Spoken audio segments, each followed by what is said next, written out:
ચાલો આપો નામ. જી કઈ પ્રકારનું આજે પ્રશ્ન આયોજન કરે છે શાના?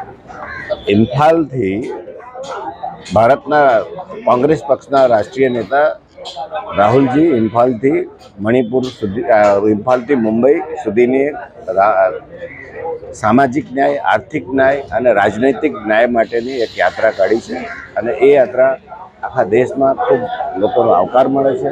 સુરતમાં નવસારીથી સુરત શહેરના હજારોની સંખ્યામાં કાર્યકર્તાઓ એમાં જોડાશે અને એને સમર્થન આપશે અને એમને જે પણ અમારી બધાની તો એવી લાગણી છે કે હવે એને સોનગઢની જે અમારો ગુજરાતની બોર્ડર છે ત્યાં સુધી અમે પદયાત્રામાં જોડાઈશું અને એને સફળ બનાવીશું.